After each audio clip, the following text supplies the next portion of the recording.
بسم اللہ الرحمن الرحیم۔ دنیا کے پہلے انسان آدم علیہ السلام۔ حضرت آدم علیہ السلام دنیا کے سب سے پہلے انسان ہیں جن کو اللہ تعالیٰ نے دنیا میں بھیجا، اور سب سے پہلے نبی آپ ہیں۔ آپ ہی کی اولاد ساری دنیا میں پھیلی ہے۔ آپ کا ذکر قرآن پاک میں 19 بار آیا ہے۔ جب اللہ تعالیٰ نے دنیا کو آباد کرنے کا ارادہ کیا تو اللہ تعالیٰ نے فرشتوں سے کہا، میں دنیا میں اپنا نائب خلیفہ بنانا چاہتا ہوں۔ فرشتوں نے کہا، اے اللہ، تو دنیا میں ایسے شخص کو نائب بنانا چاہتا ہے جو خرابیاں کر کے اور خون کرتا پھرے؟ ہم تیری تعریف کرنے کے ساتھ تیری تسبیح اور پاکی بیان کرتے رہتے ہیں۔ اللہ نے فرمایا، میں وہ باتیں جانتا ہوں جو تم نہیں جانتے۔ پھر اللہ نے حضرت آدم علیہ السلام کو پیدا کیا۔ پھر اللہ نے حضرت آدم علیہ السلام کو سب چیزوں کے نام سکھائی دیے۔ پھر اللہ نے آدم علیہ السلام کو فرشتوں کے سامنے کیا اور فرمایا، اگر تم سچے ہو تو مجھے ان کے نام بتاؤ۔ آدم علیہ السلام نے کہا، تو پاک ہے، جتنا علم تو نے ہمیں بخشا ہے اس کے سوا ہمیں کچھ معلوم نہیں۔ پھر اللہ نے فرشتوں کو حکم دیا کہ تم آدم علیہ السلام کو سجدہ کرو، تو وہ سب سجدے میں گر پڑے مگر شیطان نے سجدہ نہیں کیا۔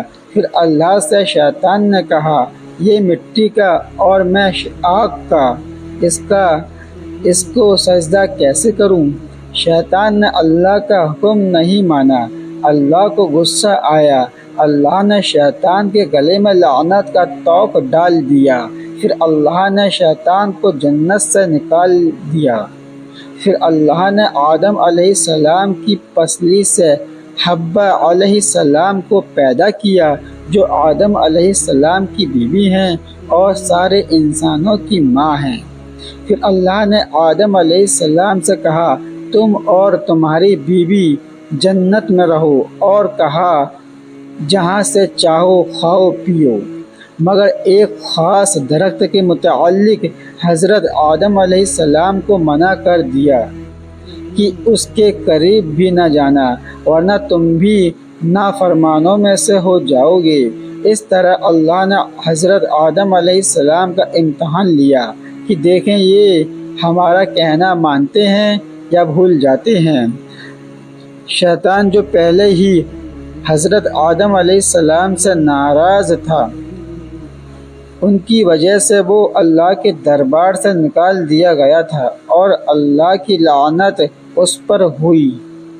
شیطان نے قسم کھائی تھی کہ میں آدم علیہ السلام اور اس کی اولاد کو قیامت تک بہکاتا رہوں گا۔ اللہ تعالیٰ کا کہنا نہ مانیں اور برائیاں پھیلائیں۔ شیطان جنت میں آدم علیہ السلام اور ان کی بیوی حضرت حوا علیہ السلام کو برابر بہکاتا رہا کہ اس درخت کا پھل تم ضرور کھاؤ، اس کے کھانے سے تم فرشتے بن جاؤ گے اور جنت میں سے کبھی نہ نکلو گے۔ آخر ایک دن حضرت آدم علیہ السلام اور ان کی بیوی حضرت حوا علیہ السلام بھولے سے شیطان کے بہکاوے میں آ گئی اور اس درخت کا پھل کھا لیا۔ پھل کھاتے ہی دونوں ننگے ہو گئے اور جنت کا لباس ان کے بدن سے غائب ہو گیا اور وہ جنت کے پتوں سے اپنا بدن چھپانے لگے۔ اللہ تعالیٰ نے حضرت آدم علیہ السلام سے کہا کہ ہم نے کہہ دیا تھا اس درخت کے پاس بھی نہ جانا اور شیطان کے کہنے میں نہ آنا، وہ تمہارا دشمن ہے، تم اس کے کہنے میں آ گئے۔ اب تم اور حوا جنت سے چلے جاؤ اور دنیا میں جا کر رہو۔ حضرت آدم علیہ السلام کو جنت سے نکلنے اور شیطان کے بہکاوے میں آنے کا بہت رنج ہوا اور بہت عرصے تک اللہ سے معافی مانگتے رہے اور آخر اللہ تعالیٰ کو رحم آ گیا اور حضرت آدم علیہ السلام کو یہ دعا سکھائی: اے اللہ، اے ہمارے رب، ہم نے اپنے اوپر ظلم کیا اور تو ہم پر رحم نہیں کرے گا تو ہم بڑا نقصان اٹھانے والوں میں سے ہو جائیں گے۔ تو آدم علیہ السلام نے یہ دعا بہت گڑ گڑا کر مانگی۔ اللہ تعالیٰ تو بہت رحم کرنے والے ہیں۔ جب کوئی بندہ گناہ کر لیتا ہے اور سچے دل سے توبہ کر لیتا ہے تو اللہ معاف کر دیتا ہے۔ چنانچہ حضرت آدم علیہ السلام کو اللہ نے معاف کر دیا اور پھر کہا کہ تم اور تمہاری اولاد دنیا میں رہو، اور یہ بات یاد رکھو کہ جب کوئی میری طرف سے نبی علیہ السلام میری ہدایت لے کر تمہارے پاس آئے تو تم اس کا کہنا ماننا۔ جو میرے بھیجے ہوئے نبیوں کا کہنا مانے گا اس کو پھر نہ کوئی خوف ہوگا اور نہ غم ہوگا، اور جو لوگ میرے نبیوں کی بات کو نہیں مانیں گے وہ ہماری آیتوں کو جھٹلائیں گے وہ دوزخ میں جائیں گے اور ہمیشہ اسی میں رہیں گے۔ اس کے بعد آدم علیہ السلام اور حوا علیہ السلام دنیا میں رہنے لگے، اللہ کی خوب عبادت کرتے، ان کی بہت اولاد ہوئی اور دنیا میں سب جگہ آباد ہوتی رہی۔